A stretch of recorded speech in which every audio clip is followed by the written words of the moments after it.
Check, check. 1 2 1 2. It look like we good. What's good, folks? It's your boy Will Collins checking in once again with yet another video. Haven't really done a video in a while, at least a long form video.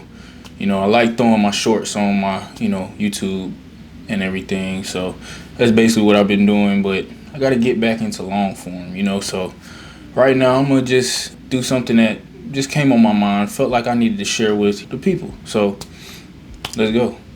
Pretty much in this video, it's going to be just top 5 tips and kind of habits that I've implemented in my life that I feel as if, will benefit, the regular person. Generally feel like a lot of these tips is probably something that the general public already do anyway, but y'all gonna hear it from me. So without further ado, let's get into it. So for tip or habit number 1, we have organizing and decluttering your space. Now, whether you live alone or with others, being able to be in control of your space around you is pretty much, predicated on kind of organization and, your personal preference. Now, of course, this can be harder when you live with somebody, but as long as you have, that at least that one conversation about, making sure everything's tidied up, at least in your general shared space, everything should be all good. But what you can control is your own space. Now, right now, my home office, isn't in the best shape that it can be, but for, the general purpose that I use it for, it's pretty much organized. Now, there's a lot of stuff on my, my standing desk and everything, but that's gonna happen regardless, because a lot of the stuff that I plan out and, have the idea for, kind of just jot them down and throw them on there. That way I can instantly see them, remember to do them, and knock them out. Now, like I said before, how you organize your space is basically based on personal preference. You could be the most tidiest of person, be a minimalist, only have 5 things in your apartment, and you'll be good. Other people, they like different stuff in their apartment. They like to decorate, be eclectic with what they have. And I feel like I'm kind of in the middle. I'm pretty much minimal as possible, but I also like to, add my own little flavor to, my space and my apartment. Now, what you definitely want to do is basically declutter and get rid of all the unneeded items that you have no use for. Things like old electronics, shoes, clothes, the basic stuff that you use, don't have any use for, and can get rid of or recycle it and find a better use for it and repurpose it for somebody else. Now, me personally, I sort of have a, self-diagnosed OCD, and a lot of the stuff that I have, I pretty much take as best care of it as possible.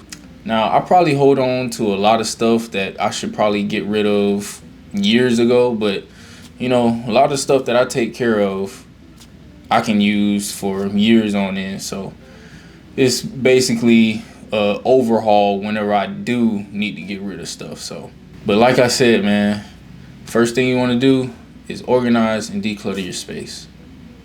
Now, for tip 2, it's basically kind of like another form of organizing, which will happen to be writing. Now, me personally, wasn't too much of a writer before college. Of course, once you get in college, it's pretty much all you're doing based on, the degree that you chose, whether it's philosophy, English, architecture. You're always going to be writing, because how you explain your thoughts is pretty much how you're going to be going all throughout life anyway, so you got to get used to it. Now, me personally, I pretty much keep a good amount of journals, notebooks, sticky notes, pretty much anything I can, write a quick idea down, write my plans down, designs, anything of that matter. That way I have it quick, I know where it's at, and I know where I can reference things. So it's pretty good. It's a pretty good practice that, I've implemented in the last year or so. And the biggest benefit that I've come to find out that writing's given me is pretty much just decluttering your mind. Now, me personally, being an introvert, as most people know, we like to think a lot and think to ourselves. And a lot of the stuff that I think about, of course, is kind of stuck in my head unless I jot it down on a piece of paper or basically in my Notion. And another benefit that, has come on that I didn't expect is basically helping me out with my articulation. Now, when you start to write and, get better in the groove about writing, it starts to, bleed into everything else that you communicate by. Now, the more you get into writing and develop a habit of it, the more thorough your ideas, plans, and thoughts become. So I definitely say that's definitely helped me out in the long run. And even after a while, it kind of helps with your memorization, because the more you see something written down and the more you're able to, articulate something, it gets something in your brain that, starts to do rote memorization. Because the more you do something, the better you get at it. So I definitely say that's probably the best side effect that I've gotten from it too. Now, for tip number 3, it's probably my favorite and honestly most prevalent tip that I've seen, on Instagram, YouTube, and, anywhere you get your information from. And that's pretty much just stepping out of your comfort zone. Now, the first thing you definitely want to do when you're stepping out of your comfort zone is to pretty much know your weaknesses. And once you know your weaknesses, you basically know what you need to work on and how to improve. And once you identify these weaknesses, you definitely want to start out by taking baby steps first. Because once you take those baby steps, you get the basics down. Once you get the basics down, that pretty much feeds into the more advanced tips and advanced practices that you need to level yourself up with. So the sky's the limit after that. And once you get those down, you honestly just got to practice consistency and patience, because nothing in life that's worth having comes easy. And I'm sure you all have heard that before, but I'm definitely somebody who's probably honestly fought that as much as I can, because I would say I'm a pretty patient guy. But after a while, that patience kind of runs thin. But no matter what, you just got to keep digging at it and not give up. And that's pretty much the number 1 tip, is not giving up. So you definitely want to do that. And when you're actually stepping out of your comfort zone, you truly just can't rely on anybody else. Because whether anybody has told you or not, nobody is responsible for your growth and your success more than you. Now, personally, the way I'm stepping out of my comfort zone is pretty much doing this. Talking to y'all, communicating, becoming more articulate with my words. Because coming up in architecture school, that was probably the biggest part that I feel like has held me back. And honestly, probably diminished my confidence in architecture as a whole. Because being critiqued when you don't know how to explain or thoroughly talk about your projects and defend your projects is heart-wrenching and nerve-wracking, to say the least.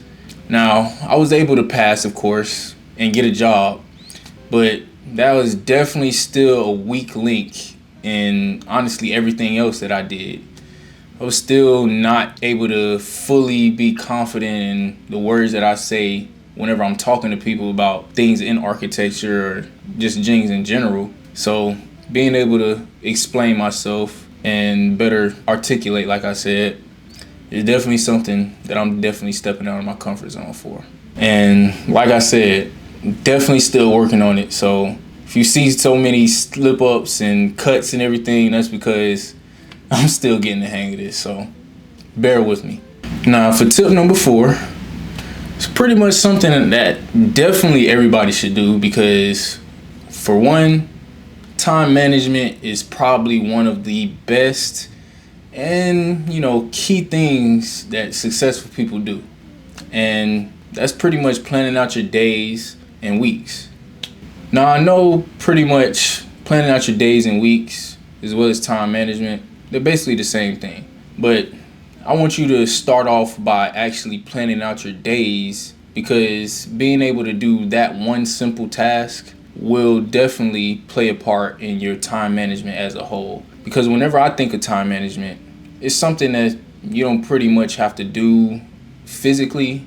It's just something that's, a part of you. And being able to start out with, actually writing down what you're going to do in a day is the first step in being able to take control of your time. Now, you definitely want to be intentional because each day counts, whether you realize it or not, even the weekends. And when I say be intentional with it, you want to basically fill it up with things that are important to you, your goals, and how you're going to accomplish them bit by bit. Because you don't want to bite off more than you can chew. You want to do it in incremental steps. That way you always have something to look forward to that next day, because you can't worry about getting over the biggest hump. You got to always take little steps first. And those little wins will definitely play a part in you continuing and being consistent with your time management. Because the honest worst thing that you can do is to try to multitask and do too many things at once. You always want to do one thing at a time and be 100% focused on that one thing, because there's nothing easier to derail yourself than to multitask, bouncing your focus from one thing to the other. That's definitely something that I can definitely attest to, and I'm still working on myself. So you and I can both do it at the same time. So like I said, time management or planning out your days and weeks is tip number 4. Now for tip number 5, something that's very near and dear to my heart, because over these last 2 to 3 years, it's something that I've taken so serious, because I felt like it's always been something that's been in my life, honestly, for the longest. And that's just taking care of my health, specifically your mental and physical health. Now, I want to differentiate the two, because both, kind of play hand in hand. And if one is over the other and is not balanced, it's kind of not where you want to be. Personally, I feel as if taking care of your mental health is the first thing that you definitely want to do, because you can be as buff or as physically fit as you want to be, but if you don't have your mental right, honestly, that can go out the window that next day and anything can happen. Now, the way you want to kind of take care of your mental health is to definitely, as many people say, meditate, which is also in a form of praying, being still, or honestly just shutting out all the noise. Another way you want to take care of your mental health is to pretty much continue to learn and educate yourself. Now, there's plenty of ways you can do this. You can do this by reading, taking classes, looking up courses, watching YouTube videos, many things. But the one thing that I definitely would recommend on top of reading and educating yourself is to learn how to teach others. Because it's nothing more powerful than being able to explain what you just learned. Because after you explain it to others, it basically becomes, imprinted in your mind. And the sky's the limit as far as what you can do with all that information that you just retained. Now, when you're starting to take care of your physical health, the first thing you want to do is to know what your body needs, because everybody's body is different. And learning how to figure out what you need specifically is how you can take care of yourself for the rest of your life, because diet plays into a part, and your physiology, because no matter what, everybody knows that everybody is different in some kind of way. There's no carbon copy that's out there that's exactly like you, so you need to know what you need specifically. Now, me personally, pretty much always been a fit guy. Probably my metabolism had played a part in that, and me not ever really getting sick too much, but I don't know. For the most part, I've had a clean bill of health for my whole life. Now, being able to build on that clean bill of health and continuing my fitness journey and everything is something that I'm going to continue for the rest of my life, because honestly, it just makes me feel good. And knowing that I can only improve is something that I know that most people don't have the luxury of. I'm blessed. Now, the main reason I'm doing this is honestly because I miss sports. I really do. Being able to be a part of a team that accomplishes a goal through your body and playing a game that everybody loves is no better feeling. And I'm trying to somewhat recapture some of that feeling, because being able to work on my body and let others see the hard work, something that I'm definitely loving right now. And like I said, it's only up from here.